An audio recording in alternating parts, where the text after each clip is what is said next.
ప్రాథమిక వ్యవసాయ సహకార సంఘం మాజీ చైర్మన్ కాంగ్రెస్ నేత అమూల మధుకర్ రెడ్డి చేసిన తప్పుడు ఆరోపణలను తీవ్రంగా ఖండిస్తున్నామని సిపిఐ ఎంఎల్ న్యూ డెమోక్రసీ జిల్లా కార్యదర్శి గౌని ఐలయ్య అన్నారు. మహబూబాబాద్ జిల్లా బయ్యారం మండలంలోని గడ్డం వెంకట్రామయ్య విజ్ఞాన కేంద్రంలో ఏర్పాటు చేసిన సమావేశంలో ఆయన మాట్లాడారు.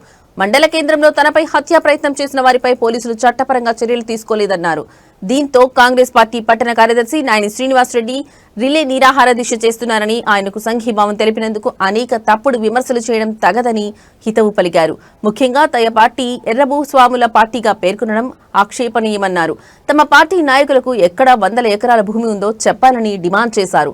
మూల మధుకర్ రెడ్డి చిత్తశుద్ధి ఏంటో, తమ పార్టీ చిత్తశుద్ధి ఏంటో బయ్యారం మండల ప్రజలందరికీ తెలుసన్న గౌని ఐలయ్య చిత్తశుద్ధి గురించి, ప్రజాస్వామ్యం గురించి మధుకర్ రెడ్డి మాట్లాడడం హాస్యాస్పదంగా ఉందన్నారు. ఇప్పటికైనా తమ పార్టీపై, నాయకత్వంపై చౌకబారు విమర్శలు మానుకోవాలని హితవు పలికారు.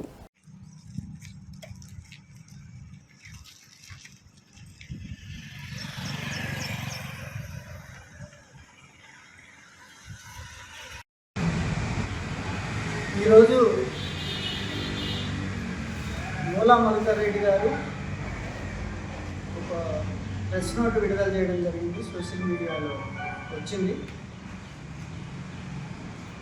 గత 10 రోజులుగా బయ్యారం రోడ్డు సెంటర్లో అంబేద్కర్ విగ్రహం ముందు కాంగ్రెస్ పార్టీ బయ్యారం టౌన్ అధ్యక్షుడు రిలే నిరాహార దీక్ష చేస్తున్నటువంటి సందర్భంలో మా పార్టీతో సహా కొన్ని రాజకీయ పార్టీలు దానికి సంఘీభావం ప్రకటించడం జరిగింది. దానిపైన ఈరోజు మధుకర్ రెడ్డి గారు చేసినటువంటి ఆరోపణల్లో మొత్తం రాజకీయ పార్టీలని విమర్శిస్తూ శ్రీనివాసరెడ్డితోటి చీకటి ఒప్పందం చేసుకొని, ఒక రహస్య ఒప్పందం చేసుకొని కావాలని తనను బదనాం చేయడం కోసమే ఇదంతా కూడా సృష్టిస్తాను, సంఘీభావం ప్రకటిస్తాను అని చెప్పి ఆరోపణ చేయడం జరిగింది. ఇది చాలా తప్పుడు ఆరోపణ. రాజకీయ పార్టీలకు స్వతంత్రంగా వాటి హక్కులు వాటికి ఉంటాయి. ఎవరు చేస్తున్నటువంటి ఉద్యమానికి సంఘీభావం ప్రకటించాలా లేదా అనేటటువంటిది ఆ రాజకీయ పార్టీలు ఇష్టం తప్ప మధుకర్ రెడ్డి గారు చెప్పినట్టుగా ఆయన కనుసన్నల్లోనో లేకపోతే ఆయన చెప్పిన పద్ధతుల్లోనో రాజకీయ పార్టీలు ఉండటం అనేటటువంటిది జరగదు. శ్రీనివాసరెడ్డి గారు 10 రోజులుగా ఎందుకు నిరాహార దీక్ష చేస్తున్నారు? ఆయన మీద నడి రోడ్డు పైన జనమంతా తిరుగుతుండగా దాడి జరిగింది. వాస్తవం సరే, దాడి మీద కేసు పెట్టారు. ఆ సెక్షన్స్ ఏమున్నాయి ఏంటి వాటి రోజుల్లోకి నేను వెళ్ళను. కానీ జరిగినటువంటి దాడి తర్వాత అదే క్షణంలో ఆయన పోలీస్ స్టేషన్లో కంప్లైంట్ ఇవ్వడానికి వెళ్తే, ఆయన పోలీస్ స్టేషన్లో ఉండగానే తనతో పాటు 5 మీద మరొక వ్యక్తి మధుకర్ రెడ్డి అనుచరులు ఇచ్చినటువంటి ఫిర్యాదు మేరకు వీళ్ళ మీద ఎఫ్ఐఆర్ చేయడం జరిగింది. కనీసం వాళ్ళని అడగడం కానీ, అసలు పోయినరా లేదా ఎంక్వైరీ కానీ లేకుండా ఎఫ్ఐఆర్ చేసి వారం రోజుల తర్వాత ఎఫ్ఐఆర్ బయటకు వచ్చింది. అసలు ఇంత అన్యాయం ఎక్కడైనా ఉంటుందా? దాడి జరిగింది, నువ్వు అధికార పార్టీ, నీ దగ్గర అధికారం ఉన్నది, మీరు తక్కువ సెక్షన్లు వేయించుకుంటారో అరెస్ట్ కాకుండా ఉంటారో అది ప్రజలు చూస్తారు. దాని మీద మేమేమి స్పందించలేదు. కానీ అదే టైంలో బాధితుల మీద కూడా కేసులు పెట్టి కౌంటర్ కేసు పెట్టడం అనేటటువంటి పోలీస్ శాఖకు తగ్గుతుందా?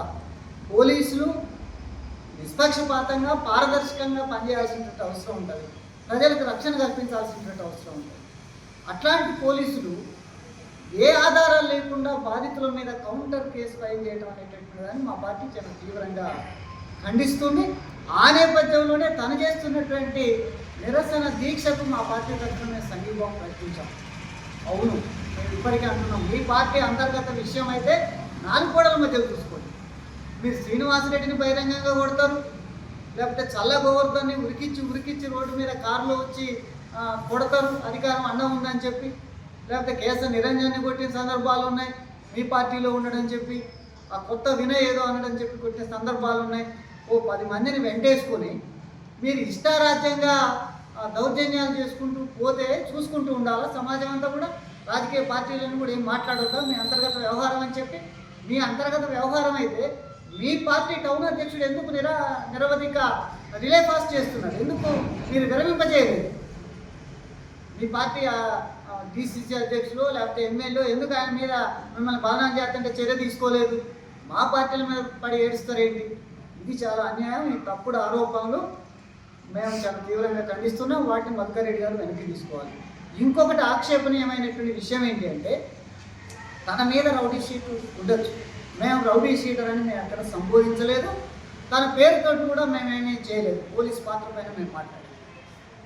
దాన్ని కూడా మీరు స్వీకరించేటటువంటి డెమోక్రసీ మీ దగ్గర లేదు. ఎర్ర భూస్వాములు దక్షిణాపురంలో ఎర్ర భూస్వాములకు వ్యతిరేకంగా పోరాడమని చెప్తాను. దక్షిణాపురంలో ఉన్న ఏకైక communist party CPIML new democracy మాత్రమే. అంటే మేము ఎర్ర భూస్వాములమా? అక్కడ ఉన్న భూస్వాములకు వ్యతిరేకంగా పోరాడినటువంటి మా పార్టీ గ్రామ నాయకుడు గుగులో దేవలాని